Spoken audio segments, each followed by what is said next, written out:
Joining me today is a human so curious about life that he pulled the fire alarm in first grade just to find out, and couldn't help but claim how curious he was when being scolded by the principal. That curiosity is what led him to find his life's purpose in never accepting a given standard if it's not his own. And even if it costs him everything, he's willing to push for that standard. He is a man that has failed so many times according to himself that it just finally worked out. His success in the industry probably started around when he earned a bachelor's in science from Washington State University, where he attended the same college as former NBA champion Klay Thompson. I did see that you attended Washington State at an offsite location, but I mean, still, nonetheless, go Cougars, and shout out the, what is it, Book T Cougar. Uh, This man appeared on Forbes' most recent Forbes 42.0 list, honoring those driving the most influential change in the ever-growing cannabis industry.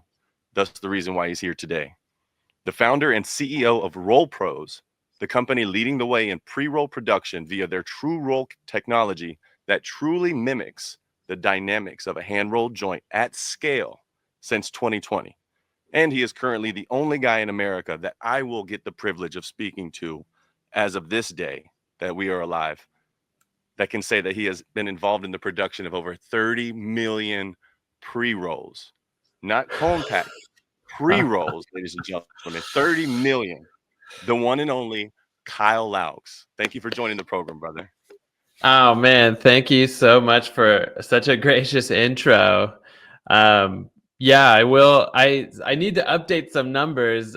We actually just crossed 100 million joints. So yeah, that was pretty recent. So like, I don't fault you there, but yeah, we're doing big numbers here. And also I got to see Clay play. Like he was our star. And when I was out there in Pullman, it was yeah, we'd go to the games, and I think we had one other guy that was like decent, but yeah, that was definitely some formidable years out in the Palouse. Yeah, shout out to the Cougs. Long time since then. And you were rolling joints in your mom's basement, or your mom and dad's basement, well before you were doing that at school. Yeah, no? I'm not a fed. Oh I'm yeah. not looking for a confession. I'm looking for an origin story.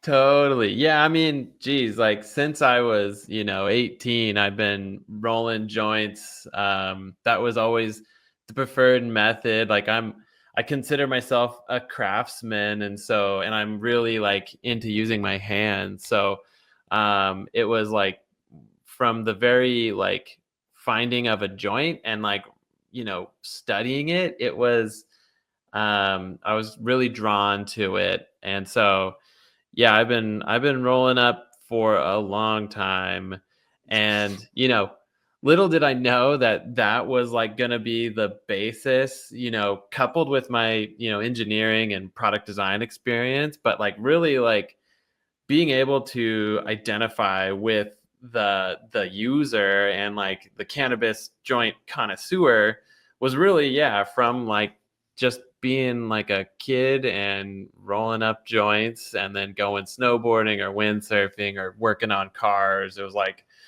that really like helped me see the issues in the market. Yeah, the degree just kind of like helped.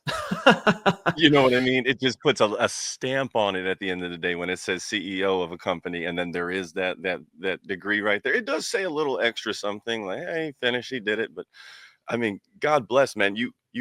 It sounds to me like, and per what I've read and the research I've done on you, brother. And thank you again for joining me on this very busy hump day. Um, shout out the camel from that commercial back in the day. Dirty Mike and the boys.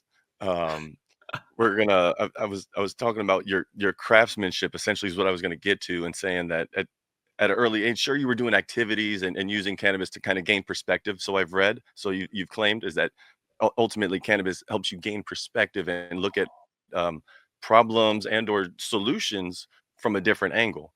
And you got to kind of experience this growing up with your father in your life. And from what I've read, you've like the craft of your palate started at a very early age, in a sense of your father did the malt, I believe it was. Correct me if I'm Oh wrong. yeah. Yeah. So he was a malt. I mean, he started in like a grain house. He worked his way up. I think by the end of his career, he was like VP of Great Western Malting. But he started his career. He was working in a flour mill in like Iowa, and he got this beer that was from Full Sail, which is out here in Hood River, Oregon. It's like one of the oldest micro brews, but it was like it was that was what cannabis was to like the big beer industry. So he found this craft beer, and he was just like, I don't know if this has a future, but I love this. And he took his whole family, I got two brothers, and we moved out to the Northwest, and he started small, it was just a really small scene of microbrews. This was back in like, gosh, 1990. And so he was building that, building his reputation in the market to serve these craft brewers. And yeah, it's funny because like he built his whole career off of craft small business, and watching them grow and watching them take ultimate market share. And now, totally kind of happenstance, I'm doing the same thing, a little bit more tech focused, but like I'm still all about empowering the craft, the small growers, to be just as competitive and offer just as awesome of a product as, the big guys. And yeah, so we talk about that all the time, about, what should I be focusing on, and like where does he see similarities in our market to micro beer? And I mean, they're astounding. It's a great crossover. So Very yeah, same, but different. totally. Yeah. But it's like people care about their vices, I mean, like, cannabis, coffee is another one that I really love. And like, I care about these things, like, I don't want to just put this crap into my body, like, I want to make sure that it's had thought put into it, or it's got like it's got an interesting effect. And that's like exactly what cannabis does. It's like there's so many different varieties and strains, and one can get you all hopped up to go run a marathon. One can like chill you out, and like you can just look at the stars. And it's like it's so cool to be able to like to dive into like such a vast well of craftsmanship. It's awesome. I love it so far.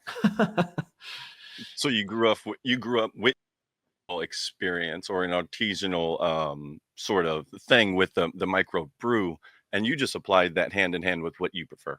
You know what I mean? Totally. Yeah, and I didn't know that I was super critical, but man, when I was always rolling joints, I'd be clowning on my buddies' joints, and we do competitions, and like I am I'm a particular person, like I can say that now. And my wife she can also agree. She'll tell you. And so it's like the whole time I'm looking at these joints, I'm very particular on my flour, how I grind it, the paper I use, the consistency of the grind. There's like a real multitude of variables that go into a truly perfect joint. And I, yeah, just through my childhood, or adulthood, have like really dialed in on like what I feel like is the perfect balance of everything. And that was really the basis for the Blackbird, and kind of like where I ended up. And the Blackbird is an industry only, as of what I'm tracking, as far as the compatibility with users. I do believe the original model had what was it, just a couple of users. Now we're only down to one operator, and you have a support system that'll be 24/7 with you. And if you get the if you get the Blackbird, I assume that you get the package that includes any update, whether that be, software, hardware, for life of that product. And I think that is something worth explaining to folks that have never considered the difference between a cone and a hand rolled pre-roll. And if you haven't, folks, you ought to try. If you can't do it yourself, then outsource, of course, but keep it, low and slow, and keep it safe. You don't want to be buying from Joe Schmo behind the corner of your favorite one-star restaurant. You know what I mean? Let's avoid that. Totally. The Yeah. Blackbird is awesome, man. Please give us something. Yeah. So the actual tech involved is it's much more similar to, so it's the industry only that is actually rolling a joint where you can control how tightly rolled it is. And it's also the only one that accepts very cheap consumables. So and you can do different consumables. So that we got these different ceramic tips. So you don't have to buy these cones, which are generally expensive. They come from overseas, very delicate, and they're just unsustainable. They're handmade overseas. It's that was crazy when I found that out. So I'm all about good products in makes good products out. So we have a French paper supplier. They've been doing rolling paper for hundreds of years. And then we always recommend high quality flour, and that's what really sets us apart. Is our machine was designed to run fresh, large grind size flour. And so that means that you make it just as sticky as you want. It takes infused. You can pretty much put anything through this machine and it'll roll it into your joint. Um, and then the added back end is you can, as it's rolling, since we're mechanically rolling, you can pull that belt tight and you can dial in just how tightly rolled it is. So whereas with a cone, you're kind of reliant on the grind size, the moisture content, how sticky it is for how well you're going to fill this cone. Mine, you just take that out of the package. You just say hey, put your flour in its best form, which is, properly cured, high moisture content, large grind size. Put that into the hopper and it's going to roll it. And then when it comes out the back end, now you've got, this joint, and you can kind of, do a little feel, do a little, draw. We also sell a draw check that will actually measure the vacuum across your joint. So also really helpful for consistency. But then you just adjust it right there on the machine. So you can really dial in the draw. And then, that the customer service is kind of a funny thing. I had never worked with a company that really had customer service, and I've never really dealt with it. So I put a ton of resources into it, and I was just like, hey, I want everybody that calls us to get on the phone with an engineer or a tech and get help. Because the way I see it is my customers, because I bootstrap this whole thing. I don't have any investors, and my customers are my shareholders. And so I'm we need to cater to them just as much as possible. And the thing is, they're the best marketing department I could ever pay for, because they're out there telling people about their joints. They're telling people about this machine they got. It's really once you, it seems simple. I was you just, good business is taking care of your customers and doing what you say. That's it, and yeah, I was always nervous about becoming an entrepreneur, about the sales side and how hard it must be to run a company. But it's really just do what you're going to say and do right by your customers, do right by your people, and the rest is, yours to lose. You are such an inspiration, Kyle. Cal. Shit. Okay. Okay. No, dude, seriously. You took a dream of mine and went ahead and ran with it. Now I can't invent the Blackbird 3.5. You know, I can't do that now. But what I can do is possibly look into a blunt machine though, and maybe beat you to that, eh? Well, we're pretty close on that. I didn't bring any blunts into this meeting, but I mean, like this is like a little one. So one of the cool things is we're doing like little cigar stickers on them. So you'll be able to brand it with a little cigar band. But yeah, the blunts are sick. They're really cool. Like, and we've got one unit in the field, kind of doing beta testing and figuring out all the little kinks. But yeah, we're all very excited about the blunt machine. It's just a cool thing. Is Snoop Dogg's dream come true? He could actually replace the individual that he's been paying $60,000 to roll blunts for him, for X amount of years now. But about the Blackbird, I know I'm all over the place, and I appreciate your time, Cal. Um, the diameter in which can I ask that Blackbird 2.0 to possibly give me a 2.5 gram joint? Yeah, so the blunt machine for sure will be 2 gram blunts. I know. So one of the cool things about the joint machine is like, so it rolls two at once and then cuts it down the middle.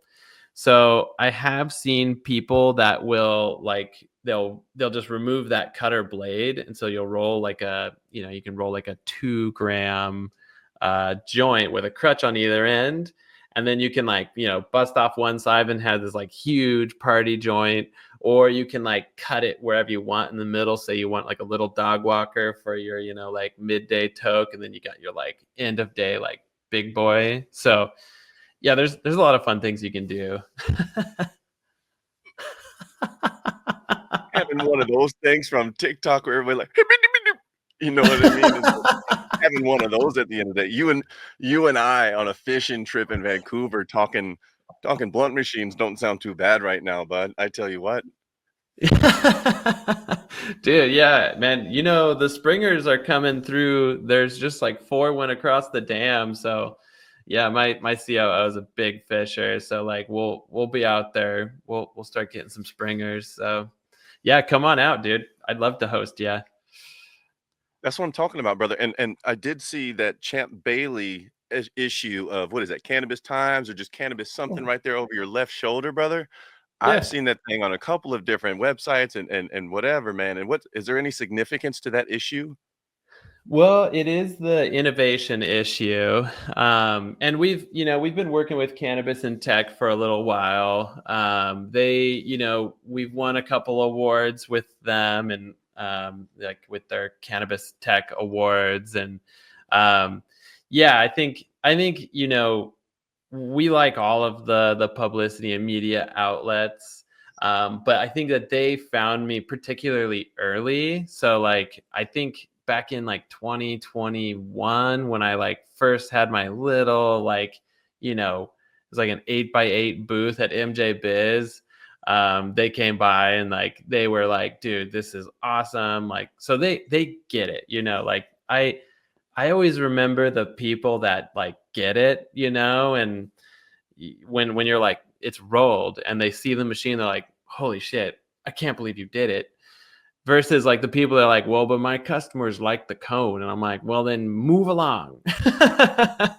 And it's like, yeah, so they got it. They just understand, and yeah, they've just been cool to work with. That's everybody in this industry is pretty cool. I mean, we're all like in weed. Like, come on, like what? It doesn't get any cooler than that.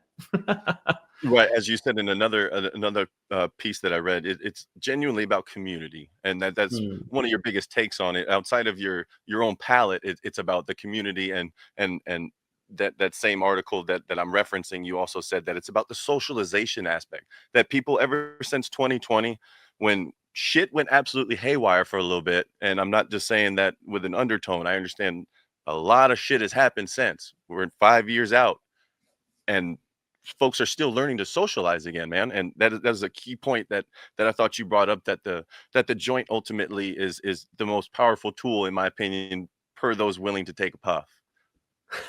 Totally, totally. I really do. I love every aspect of a joint, like the grind, the craft, the roll, and then the pass. Like, man, like you can remember passing a joint with somebody, we're talking before like legalization, like, back in 2010, you'd be like, oh yeah, I know that guy. We smoked weed together. It's like that was like such a cool like connection, even though like you may not have any connection with him, like, but you shared a joint, and that was awesome. And like, that happens still to this day, like share a joint with somebody. It's great. I freaking love it. To me, it reminds me that much of my camaraderie that I experienced during my time in service. And mind you, my time in service extends beyond the brief 4 years that I did after active duty. I was raised by a Marine, for God's sakes. Shout out every service member out there. If you're struggling with mental health or any sort of ailment, physical or mental, mind you, cannabis is psychoactive. So for certain individuals, it's not going to be right. But I want to say a vast 80 to 90% of individuals in our veteran healthcare system could benefit from using recreational and or medicinal cannabis regularly. And that sense of camaraderie that I got on deployment, just being with the boys, I've literally felt that same sense of camaraderie with Joe Schmo, not the same dealer that I referenced earlier, dealing bad shit around the corner at your local one-star restaurant, but um, the other Joe Schmo that sounds different and looks different. He just happens to be from the same town, sharing a joint with him and being like, man, that was a good joint. That's a good dude right there. We had some solid convo, and that sense of brotherhood and or fellowship is more or less what I'm getting after there, and that is just irreplaceable. And I think that's beyond the social aspect. I mean, beyond the wellness aspect, there is a social aspect, and I think that the joint or whatever form or fashion, I personally, just like you, Cal, I think that the joint is absolutely the best way to break that ice and or just introduce yourself to somebody, even if it's over a little stanky bud, a little giggle bush, if you will, Totally. Yeah. I mean, I love it. And I think, I second what you're saying about the service individuals that we have. Like, I think that one of the things that, if I'm gonna get on a, soapbox and start grandstanding, I'm like, we do got to get more research on this product. And I think that that's going to come with the descheduling. I'm very my mother-in-law, she's got early onset Parkinson's, and she was like a staunch conservative Republican, went to church every Sunday, and so she's in the tinctures now, and she's exploring RSO and like all these really cool things that are helping her because she's doing a lot better.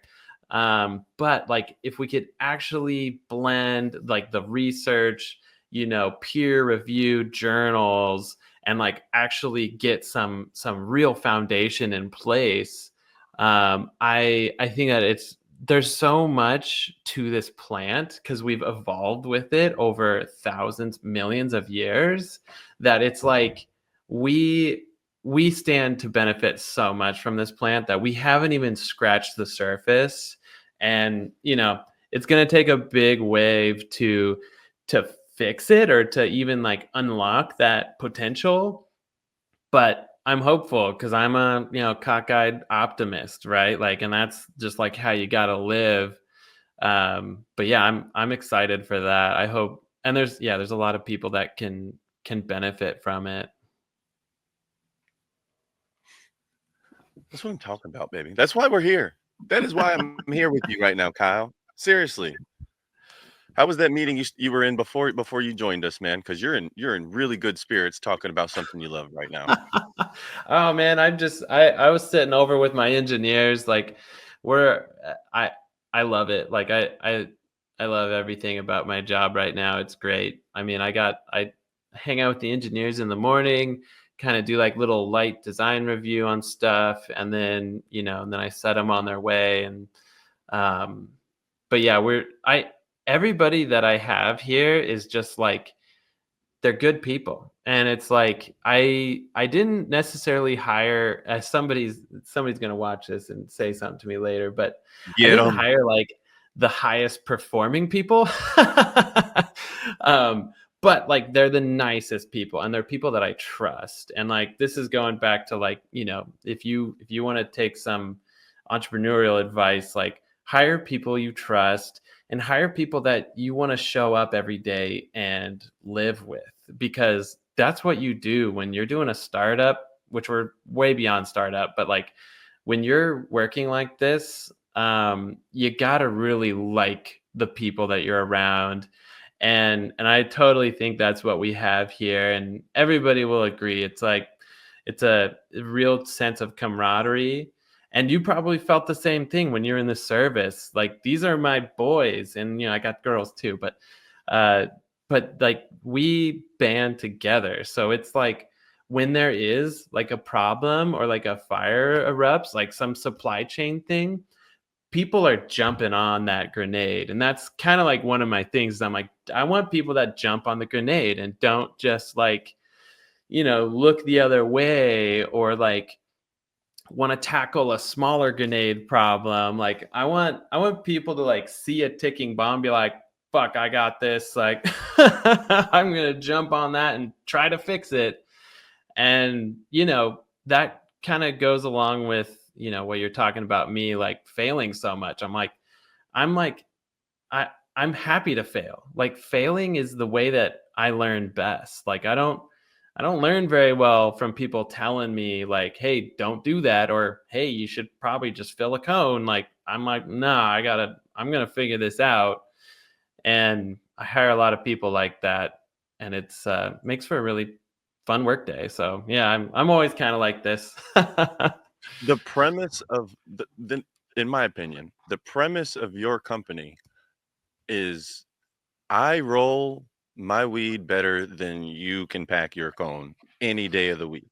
And even then, I roll my weed better than most people roll their weed, period. Yeah, yeah, yeah.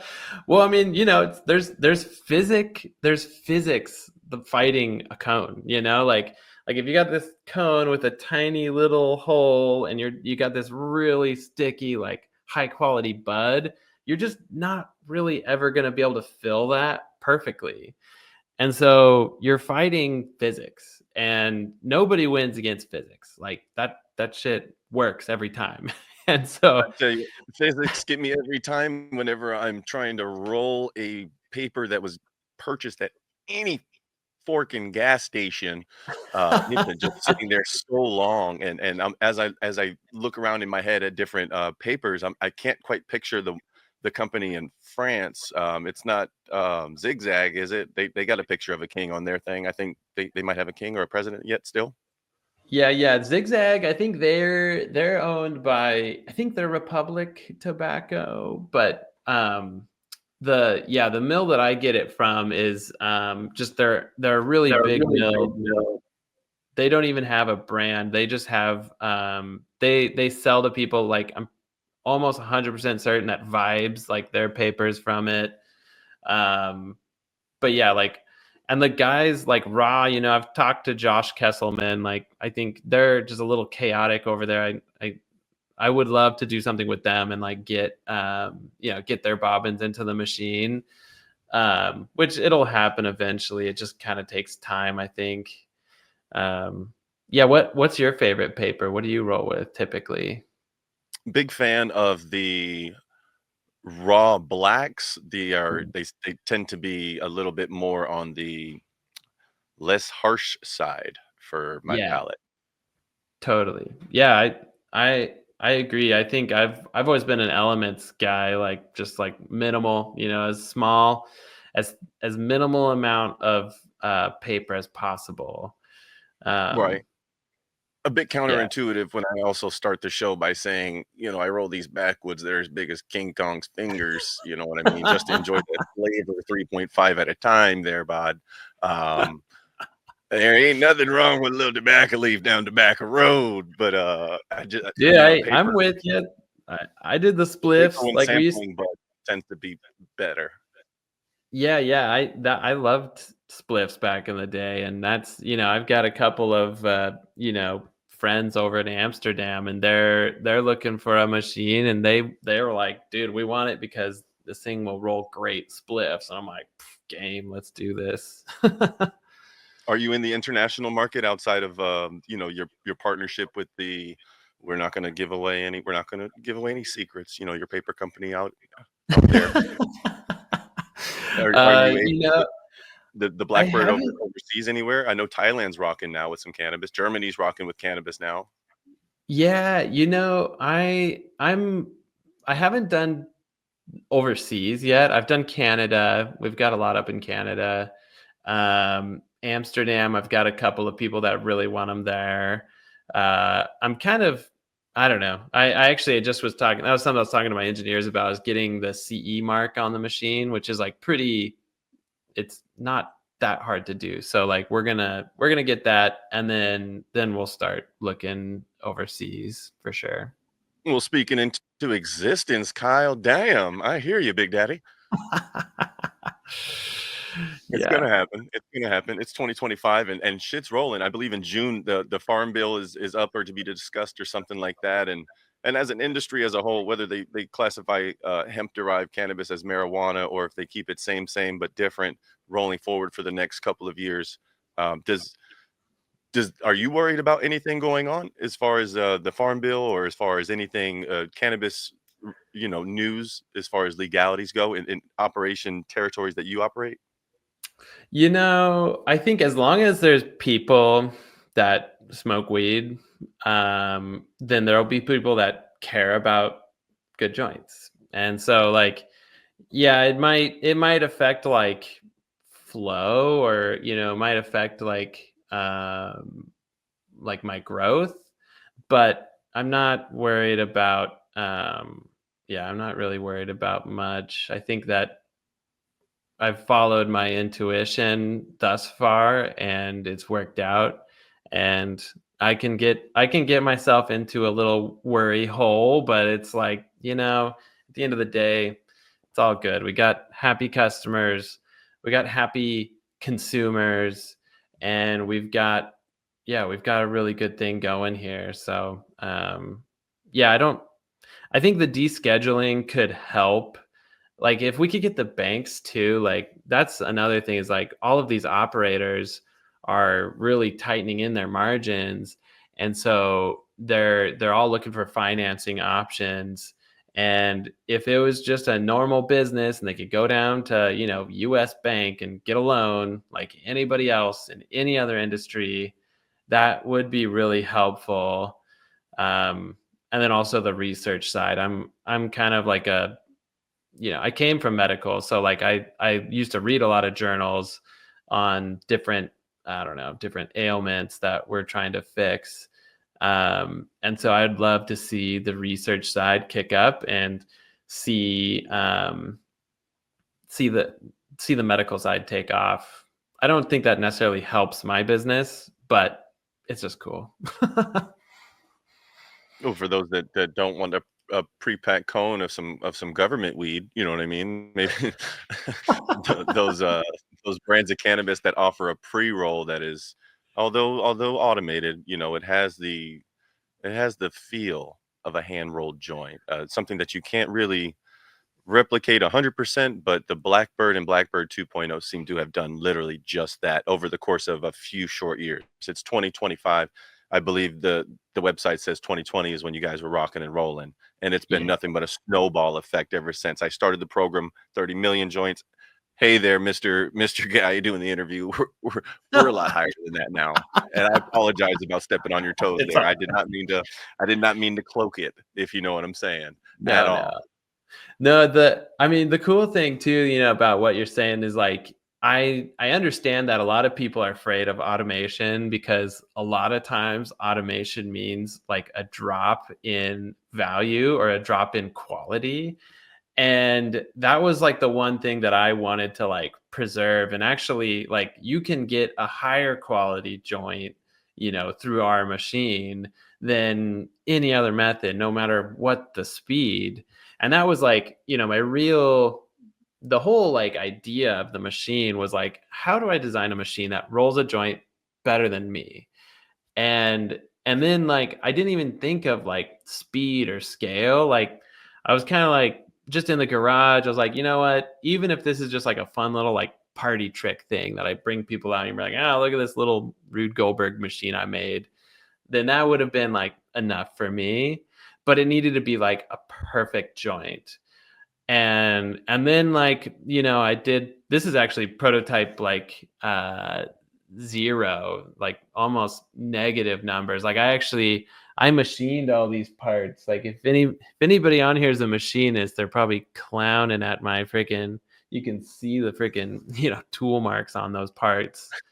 Um but yeah, I was like quality first, always first and foremost. And so what we've given our customers is like a truly better joint that their consumer is going to recognize is better than all their competitors. And it gives them that automation and scale. So now they can do 250,000 joints a month and fulfill some like crazy demand. And yeah, it's like it's all like a win if you focus on quality.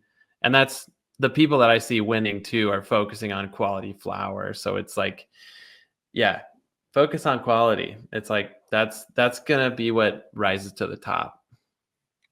And speaking of quality, not that I don't believe you'd be allowed to disclose, but I mean, Snoop Dogg's opening up a hemp company out there in California, and it was right around the wildfire time a couple of months ago. I believe it's February. During our February episode, we were talking about that as one of our articles and how the cannabis industry is going on to help those efforts with putting out that fire and contributing funds and this and that and products. Any partners that you'd be allowed to say that are big name that are here in America, such as like Snoop a Loop going streaking in the quad with Snoop? Shout out old school. Um, Well, I don't know. It's kind of too soon to say on a some of them. I mean, I've got like Seed Junkie. They just got a machine and they're like beyond stoked. I don't know. They're like a pretty famous genetics company out of the SoCal area. Um, I mean, I just met Marshawn Lynch, so like that was huge. Like wow, bro. yeah, I met Holy him at cow. Hall of Flowers and like the dude is like real, he's just the exact same person that you see like on and off the field. And he was just like he just was like, you rolled this joint. He's like, you're like the Elon Musk of weed. And I was like, shit. So I don't know. I don't like to. I met Ricky Williams like that was a year and a half ago. We Shout out haven't the like legend. I did. I know. Well, he's like he gave up his entire like, football career for cannabis. Like, holy cow, talk about like being dedicated and passionate about the flower. So that was really cool. It's funny. We were on his like he had this big like tour bus, and I don't know how I got on there, but we were on it, and he had this like rolling tray, and he's trying to like roll a joint while we are moving, and he couldn't quite do it. And I was just like, "Oh, here, let me help you. Like, I'll roll it." And so I got to roll a joint for him and his like crew on this bus. It was pretty fun. Breaking news: the Elon Musk of weed rolls a joint for Ricky Williams on Yeah. random party bus at some point in time. That's what I'm Hey man. fucking talking about. That's a goat story. And then speaking of goat stories, I know I don't have but too much longer, and I'm sure you're absolutely dreading your next meeting. And I appreciate you joining me again. In something I read, about you, mind you, not just some random shit. And something I read about you, it said that you had some brushes with death and or some really close calls in your life where you just had to go completely all the way in. Um, can you express any one instance that you would be willing to share to the viewers, and or just you can metaphor it up for them and just say, hey, kick through that fucking drywall and you'll see the other side.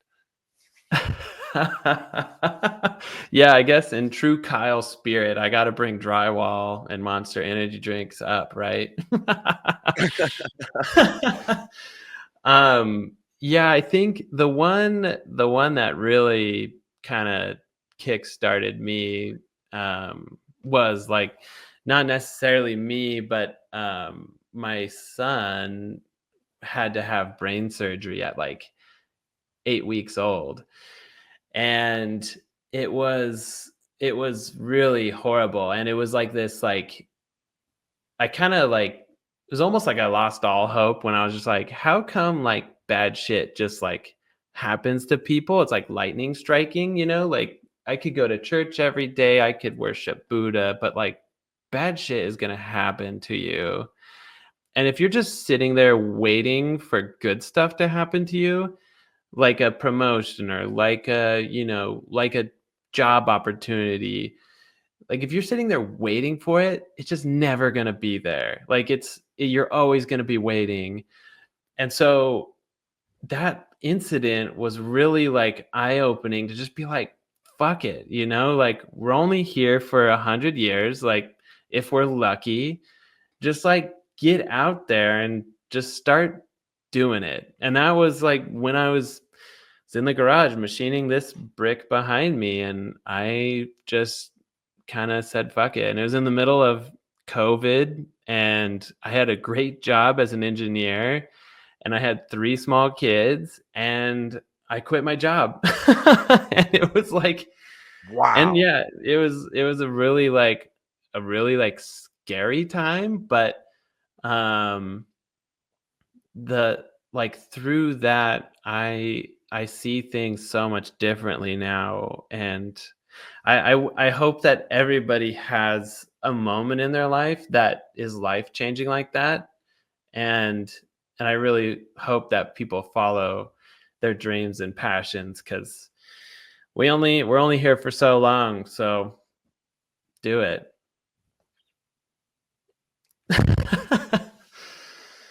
I couldn't say it no better than that, Cal. Thank you so much for joining us today. The founder, CEO of RollPros. I do believe you have a best friend, Nick, I believe, that Yeah, you have yeah. too long. You know what I mean? I don't want to discredit Nick at all. Shout out, Oh. Nick, if you're out there watching the video at some point. Handsome devil. But CEO of RollPros, Kyle Laux, joining the program today to discuss all things that not only I care about, but you at home care about. So until next time, Kyle, I look forward to joining you for a fishing trip here soon. I said Yeah. soon, here soon. My producer says same, but different. We want to fish, we want to Vancouver experience, all that, and talk Roll Pro. Maybe get a demo booked. I already sent an email out yesterday. Dope. That's awesome. Yeah. Thanks again for having me on the show. Yeah. Shout out to Nick Buck, my best friend since 6th grade, and he's my right hand man here. So he's helping me grow this thing. So it's great. Well done. Yeah. And then Thank you. if folks want to book a demo for your Blackbird 2.0, they just contact you where at? Totally. Yeah. Well, find me on LinkedIn, Kyle Laux, Loucks. Go to rollpros.com. We got several links on there to book a demo, watch a demo, whatever your flavor, or come out here and come do a fishing trip with me. Like it's on the table. I love it. I appreciate you, Kyle. Until next time, brother. Have a great one. All right. All right. Thank you very much.